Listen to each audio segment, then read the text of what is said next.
Irmãos, continuando a nossa série de gente como a gente como nós, eu gostaria de compartilhar com os irmãos a respeito de um texto que está lá no livro de Atos, capítulo 8. Atos, capítulo 8. Nós vamos ler a partir do verso 5. Indo Filipe para uma cidade de Samaria, ali lhes anunciava o Cristo. Quando a multidão ouviu, Filipe viu os sinais miraculosos que ele realizava. Deu unânime atenção ao que ele dizia. Os espíritos imundos saíam de muitos, dando gritos, e muitos paralíticos e mancos foram curados. Assim houve grande alegria naquela cidade. Um homem chamado Simão vinha praticando feitiçaria durante algum tempo naquela cidade, impressionando todo o povo de Samaria. Ele se dizia muito importante. Todo o povo, do mais simples ao mais rico, dava-lhe atenção e exclamava: "Este homem é o poder divino, conhecido como grande poder." Eles o seguiam, pois ele os havia iludido com sua mágica durante muito tempo. No entanto, quando Filipe lhes pregou as boas novas do reino de Deus e do nome de Jesus Cristo, creram nele e foram batizados, tanto homens como mulheres. O próprio Simão também creu e foi batizado. Seguia Filipe por toda parte, observando maravilhados os grandes sinais e milagres que eram realizados. Os apóstolos em Jerusalém, ouvindo que Samaria havia aceitado a palavra de Deus, enviaram para lá Pedro e João. Estes, ao chegarem, oraram para que eles recebessem o Espírito Santo, pois o Espírito ainda não havia descido sobre nenhum deles. Tinham apenas sido batizados em nome do Senhor Jesus. Então Pedro e João lhes impuseram as mãos e eles receberam o Espírito Santo. Mas vendo Simão que o Espírito era dado com a imposição das mãos dos apóstolos, ofereceu-lhes dinheiro e disse: "Dei-me também este poder, para que a pessoa sobre quem eu impuser as mãos receba o Espírito Santo." Pedro respondeu: "Pereça com você o seu dinheiro. Você pensa que pode comprar o dom de Deus com dinheiro? Você não tem parte nem direito algum neste ministério, porque o seu coração não é reto diante de Deus. Arrependa-se dessa maldade e ore ao Senhor. Talvez Ele lhe perdoe tal pensamento do seu coração, pois vejo que você está cheio de amargura e preso pelo pecado." Simão, porém, respondeu: "Orem vocês ao Senhor por mim, para que não me aconteça nada do que vocês disseram." Irmãos, como é bom vermos uma mágica. É um bom entretenimento. Certa vez eu fiquei perto de um mágico e ele cerrou a mulher no meio. Eu fiquei muito impressionado com aquilo. E vocês não sabem da maior. Depois ele colocou as pernas da mulher de volta. Não sei se vocês perceberam, mas o mágico sempre tem uma ou mais assistentes. Geralmente são mulheres, geralmente são sensuais, chamam a atenção. Acho que para muita gente ficar olhando para ele e não perceber o truque que está sendo realizado. Mas quando o mágico realiza a sua façanha, a atenção é chamada toda para ele. O mágico tem a glória toda para si. O mágico é que é o centro das atenções. Eu falo isso porque nós vemos muitos desejarem ser o centro das atenções. Muitos puxam os holofotes para si. E nós sabemos que Cristo é o centro de tudo, que Cristo é o centro do culto, que Cristo é o centro da vida do verdadeiro cristão. Simão, a Bíblia diz que ele não fazia mágica, mas feitiçaria. Era algo que chamava a atenção. Não é algo que era comum de se ver, a ponto das pessoas afirmarem que ele era o poder de Deus. A passagem de Atos 8, que nós lemos, nos apresenta um momento significativo na expansão do Evangelho, além dos limites de Jerusalém. Filipe, um dos 7 diáconos escolhidos lá em Atos capítulo 6, é levado pelo Espírito Santo a pregar o Evangelho em Samaria. E esse texto vai nos ensinar sobre o poder transformador do Evangelho, mas também vai mostrar a necessidade de um coração reto diante de Deus. Esse texto também vai mostrar a distinção entre uma falsa e uma verdadeira conversão. Em primeiro lugar, eu queria compartilhar com os irmãos que o verdadeiro evangelho, ele faz toda a diferença. Veja o verso 5 ao verso 8, onde o evangelho é pregado a Samaria. Indo Filipe para uma cidade de Samaria, ali lhes anunciava o Cristo. Quando a multidão ouviu Filipe, viu os sinais miraculosos que ele realizava, deu unânime atenção ao que ele dizia. Os espíritos imundos saíam de muitos, dando gritos, e muitos paralíticos e mancos foram curados. Assim houve grande alegria naquela cidade. Irmãos, Filipe foi alvo da graça de Deus, foi alvo da bondade do Senhor. Filipe conhecia o verdadeiro evangelho. Foi um diácono, um evangelista. Por conta da perseguição do Sinédrio, o Supremo Tribunal, o STJ, o Supremo Tribunal dos Judeus de Jerusalém, Filipe foi forçado a deixar Jerusalém e deixar o seu ministério de diácono. Filipe é interessante que ele não vai se mostrar em momento algum chateado, reclamando, mas Filipe continua pregando a Cristo. Não precisamos de títulos para pregar a Cristo. Pastor, eu não sei hebraico, eu não fiz teologia, nós não precisamos de títulos para anunciar ao Senhor Jesus. John Wesley entendeu muito bem isso quando ele afirmou: a minha paróquia é o mundo. A vida de Filipe sempre apontava para Cristo. A glória era sempre para Deus. Esse foi um dos lemas da Reforma Protestante. Só lhe deu glória. Somente ao Senhor seja glória. Depois desse momento, Filipe foi levado pelo Espírito ao deserto para pregar um membro da corte de Candace, o eunuco etíope. E a última menção de Filipe é quando Paulo e Lucas estão a caminho de Jerusalém e resolvem passar na casa de Filipe, na Cesareia, onde diz a palavra que Paulo e Lucas ficaram ali com Filipe vários dias.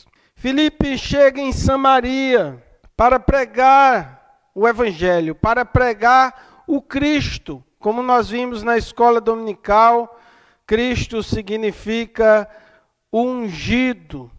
E só abrindo um parênteses aqui, como é importante a gente estudar a Bíblia e termos uma escola dominical forte. Eu tenho 18 anos de ministério e já passei por algumas igrejas, e uma das características das igrejas, e que a gente vê que é uma igreja forte, eu não estou falando de igreja cheia, porque muitas vezes a gente se preocupa com a quantidade de pessoas, e às vezes a igreja está cheia, mas de pessoas vazias. E o crescimento quem dá é Deus, a gente sabe disso.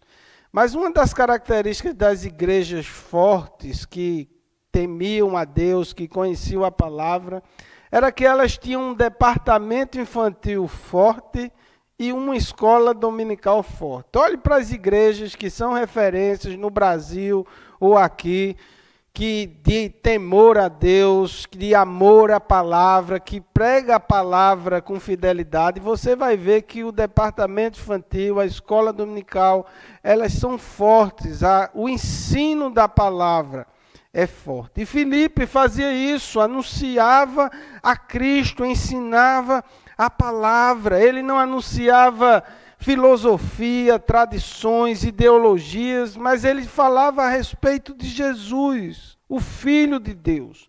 Quando o verdadeiro evangelho é pregado, maravilhas acontecem. Onde o evangelho chega, as coisas mudam. E eu não me refiro apenas a milagres. Nós cremos no poder de Deus, nós cremos em milagre, o nosso Deus cura como nós cantamos. Se Ele quiser curar, Ele é Deus, se não quiser, continua sendo Deus.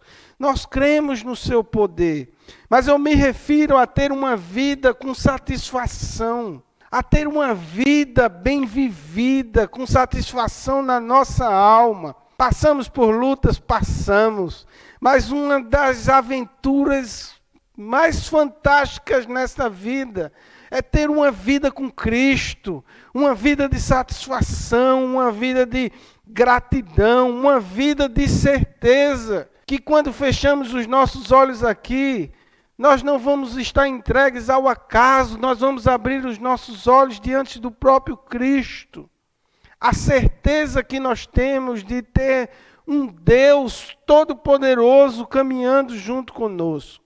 A pregação de Filipe, ela foi acompanhada por sinais milagrosos, como expulsão de espíritos imundos, cura de paralíticos e mancos, e isso despertou a atenção do povo. Em Samaria havia judeus e samaritanos.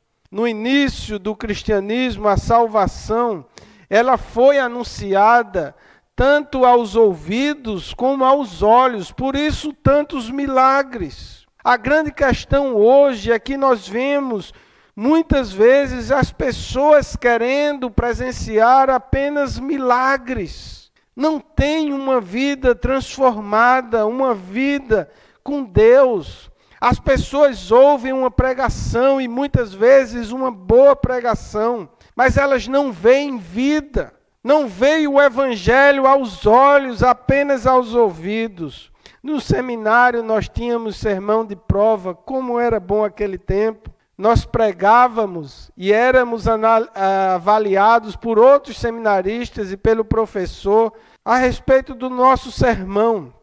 E tinha vez que algum seminarista fazia um sermão muito bom, muito bem elaborado, e quase não tinha crítica. E a brincadeira da gente, sempre a gente passava, e quando era um sermão desse jeito, as pessoas diziam, eu quero é vida.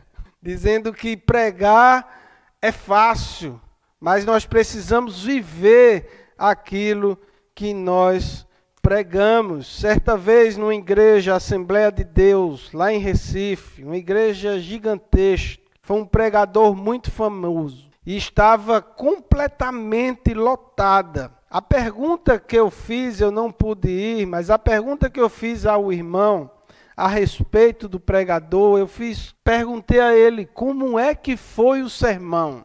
Nós seminaristas nos preocupamos muito, estrutura do sermão, se foi um sermão que foi expositivo, como foi. E aí a resposta do irmão foi interessante. Ele disse, o sermão foi muito bom. Não foi um sermão expositivo. Não foi um sermão assim muito elaborado. Mas eu conversando com as pessoas lá fora, quando acabou o culto, eu fiquei impressionado com uma coisa. A maioria das pessoas da igreja que estavam ali, de certa forma, foram abençoados pelo ministério desse pastor. Ele visitava, ele corrigia as pessoas, ele fazia velório, visitava os enfermos, visitava os hospitais. E o jovem me disse, Marcelo, a vida dele era o próprio sermão. Era a vida dele.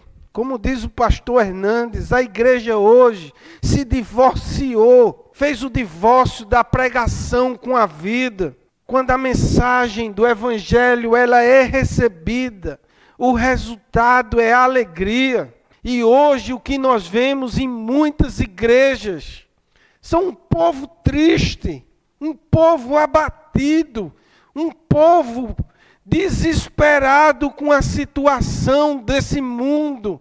A Bíblia já nos orienta a respeito disso. Nós éramos para ser o povo mais alegre da face da terra. Nós servimos a um Deus vivo, a um Deus que caminha conosco. Nós conhecemos o Evangelho de Cristo, o Evangelho que liberta, tanto das coisas desse mundo como de nós mesmos. A mensagem do Evangelho, quando ela é recebida, o resultado é alegria. Porque o Evangelho liberta, o Evangelho cura as nossas mazelas. E uma das melhores coisas que acontece quando conhecemos o Evangelho é que nós temos esperança. E não é uma esperança, eu acredito que vai dar certo, é convicção. Nós sabemos que Deus está no controle, nós sabemos que as coisas vão piorar, mas nós temos esperança no nosso Deus, porque a nossa vida não se resume a esse mundo, a essa terra. Nós vamos ter a eternidade com Cristo. Eu fui levar Gil no hospital agora e estava voltando e pensando, muita gente pensa que no céu vai ser chato demais. A gente vai passar o tempo lá e vai estar os anjinhos tocando harpa. O céu vai ser uma bênção. Vamos estar conversando com Cristo. A gente pode até querer conversar com Abraão, perguntar como foi Jonas lá na barriga do peixe, falar com Jacó.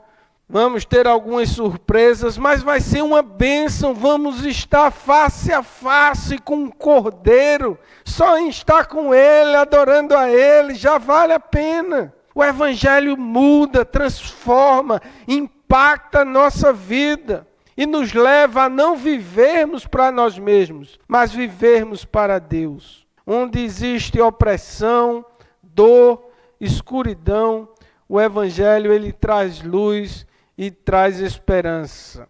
Em segundo lugar, aí, a partir do verso 9, nós vamos perceber que milagres podem impressionar, mas não significa que vem de Deus. Verso 9, um homem chamado Simão vinha praticando feitiçaria durante algum tempo naquela cidade, impressionando todo o povo de Samaria. E ele se dizia muito importante. No verso 10, e todo o povo, do mais simples ao mais rico, dava-lhe atenção e exclamava, este homem é o poder divino conhecido como grande poder. Eles o seguiam, pois eles haviam iludido com a sua mágica durante muito tempo. Mas, no entanto, quando Filipe lhe pregou as boas novas do reino de Deus e do nome de Jesus Cristo, creram, o povo creu nele, foram batizados, tanto homens como mulheres. E o verso 13 diz que o próprio Simão também creu e foi batizado e seguia Filipe por toda parte, observando maravilhados os grandes sinais e milagres que eram realizados. Irmãos, a igreja sempre enfrentou oposição, sempre passou por momentos difíceis. Nesse período já havia começado a caça aos cristãos. A grande perseguição já havia começado. Mas a estratégia de Satanás aqui não é a perseguição, é a dissimulação. A igreja sempre vai enfrentar dificuldades. Nós temos um corinho, a gente gosta muito, geralmente, quando a gente sai das igrejas, sai da cidade, quando a gente vai se mudar, a gente sempre canta esse corinho. Quer nas lutas, quer nas provas, a igreja sempre caminhando. A igreja não para. Mas o problema aqui não era perseguição, o problema aqui era dissimulação. Simão, ele era poderoso aos olhos do povo, mas ele puxava a glória para si. Simão não conhecia a verdade que liberta. Simão era um homem admirado em Samaria, conhecido por praticar suas feitiçarias. As pessoas olhavam para eles e diz a Bíblia, dos mais simples aos mais ricos, todos olhavam para eles e ficavam impressionados. É o poder divino, é o poder de Deus. Simão é poderoso. Você viu o que Simão fez? Não é qualquer pessoa que faz. Mas, irmãos, o fato de ser impressionante, o fato de não ser comum, até mesmo de ser sobrenatural, não significa que vem de Deus. Nós vimos na série do Sermão do Monte, Jesus nos alertando a respeito de muitos homens que expulsaram demônios, que operavam milagres, que profetizavam. E Jesus vai dizer para essas pessoas, o próprio Jesus diz, eu vou dizer a eles, eu nunca os conheci. Afastem-se de mim, vocês que praticam o mal. O evangelho não é milagres. Ele pode vir acompanhado de milagres, mas como diz a palavra, o evangelho é o poder de Deus. Paulo diz em Romanos 1 que o evangelho é o poder de Deus para a salvação de todo aquele que nele crê. Quando Filipe prega o evangelho, muitos creram, muitos foram batizados, inclusive Simão. Simão acreditou, Simão confessou, Simão foi batizado, mas a sua fé era uma fé superficial, baseada apenas na observação dos milagres. E isso acontece muito. Pessoas veem um milagre. Às vezes as pessoas chegam até serem alvos do milagre, mas buscam a Deus apenas pelo que Deus pode fazer. Nós cantamos aqui, a minha fé não está firmada apenas no que o Senhor pode fazer. Eu aprendi a te adorar pelo que é, que isso seja uma verdade em nossa vida. Precisamos adorar a Deus pelo que Ele é, porque o que Ele pode fazer, nós sabemos que Ele faz o que Ele quer. Quando as coisas apertam um pouco, essas pessoas, elas desanimam, não querem mais saber de Deus. Muitos ficam com raiva, com rancor, culpando a Deus por algo que aconteceu e fizeram elas sofrerem. Existe uma diferença, irmãos, entre ser um seguidor de Cristo e ser um fã de Jesus. Existe uma enorme diferença. O seguidor de Jesus, ele é guiado pelo Espírito, assim como foi Filipe, levado pelo Espírito de um lugar para outro, de um deserto, o Espírito guiando a sua vida, ministrando ao seu coração, vida transformada, vida de renúncia, é estar disposto a seguir a Cristo a qualquer custo. Pode acontecer o que aconteça. Vocês percebem nesse texto a urgência, a importância que nós temos de pregar o verdadeiro evangelho.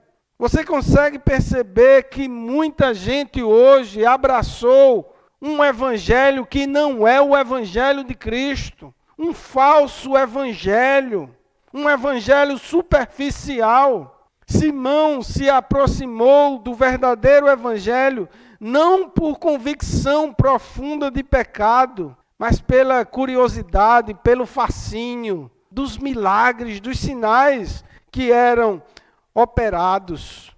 Muitas pessoas hoje se aproximam do evangelho pelos motivos errados, para obter bênçãos, para resolverem algum problema, para curar a minha doença, para terem prosperidades ou até mesmo para terem poder. A verdadeira conversão ocorre quando reconhecemos a nossa necessidade e a nossa dependência de Cristo. Olhe para esse texto e perceba o contraste entre a vida de Filipe e a vida de Simão. Simão fazia suas feitiçarias, a glória era dele, as pessoas olhavam para ele. Filipe era instrumento de Deus, e ao realizar os milagres, a ser instrumento de Deus, Cristo era glorificado.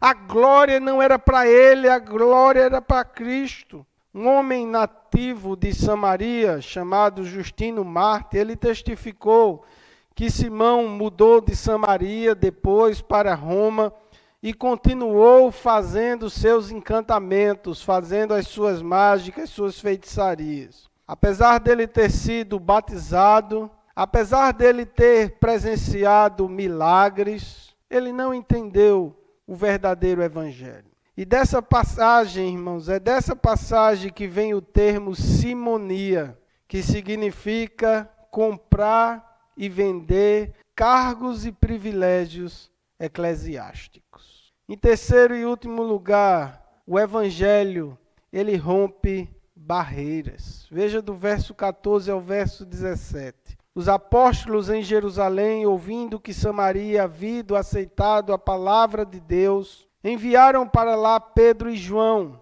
Estes, ao chegarem, oraram para que eles recebessem o Espírito Santo, pois o Espírito ainda não havia descido sobre nenhum deles. Tinham apenas sido batizados em nome do Senhor Jesus. Então Pedro e João lhes impuseram as mãos e eles receberam um Espírito Santo. Percebam que uma comissão agora é enviada a Samaria. Pedro e João não tinham pessoas melhores para irem. Pedro, um judeu dedicado, bruto, falava o que vinha à sua mente. João, lembram quem perguntou a João, quem perguntou a Jesus se ele queria que orasse para que Deus derramasse fogo contra os samaritanos?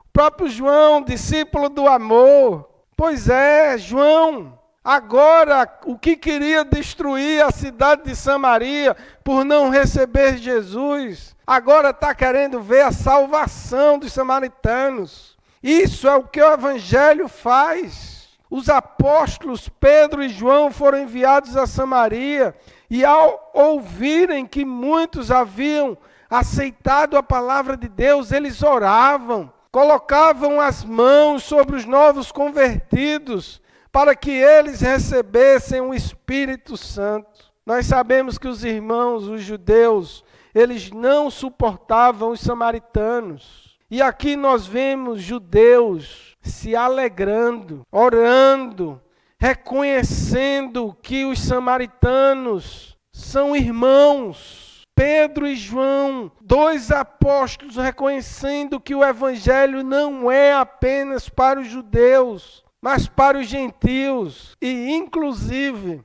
para os samaritanos. Os samaritanos agora faziam parte da comunidade cristã. Os samaritanos agora poderiam ser chamados de família, de irmãos. Irmãos, a vida cristã ela é marcada pela presença do Espírito Santo. Não basta apenas professar a fé, não basta apenas ser batizado. É necessário a ação do Espírito, é necessário nascer de novo, é necessário ser desafiado pelo verdadeiro Evangelho. E ao ver o poder dos apóstolos, Simão vai oferecer dinheiro para conseguir adquirir a capacidade de impor as mãos e impondo as mãos, as pessoas receberem o Espírito Santo. Simão queria comprar o poder de Deus. Diz a partir do verso 18, vendo Simão que o Espírito era dado com a imposição das mãos dos apóstolos, ofereceu-lhes dinheiro. E o verso 19 diz, e disse, dê-me também este poder, para que a pessoa sobre quem eu impuser as mãos receba o Espírito Santo. É interessante que no verso 20, Pedro vai responder para eles, pereça com você o seu dinheiro.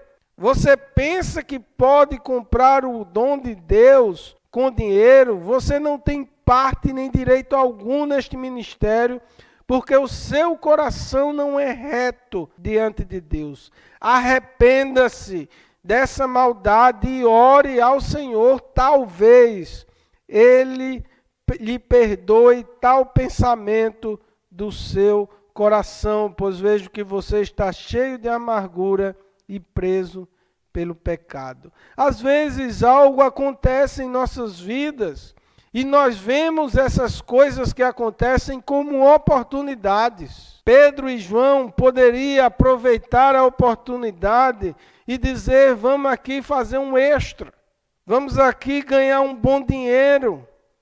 Mas eles tinham convicção de que essa obra não era deles, que o poder não era deles e que era um absurdo aquilo que Simão estava fazendo.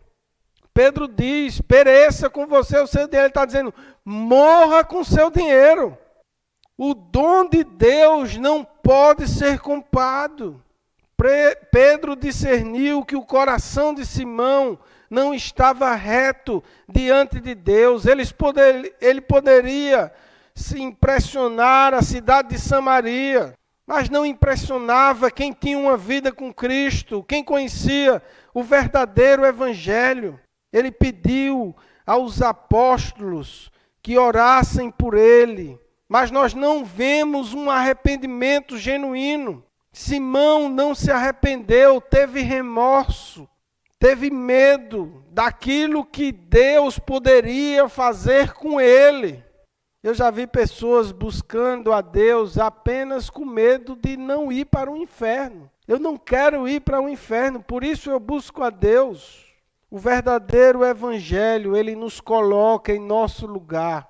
O verdadeiro evangelho coloca Deus no lugar dele, no lugar de glória, no lugar de honra. Simão estava mais preocupado com as consequências do seu pecado do que com um pecado em si. Irmãos, esse texto ele nos ensina várias lições e eu quero concluir essa reflexão pensando a respeito do verdadeiro evangelho. O evangelho de Cristo, ele rompe barreiras. O evangelho de Cristo, ele transforma a nossa vida. Filipe pregou em Samaria, um lugar historicamente inimigo dos judeus, mas a mensagem foi recebida com alegria.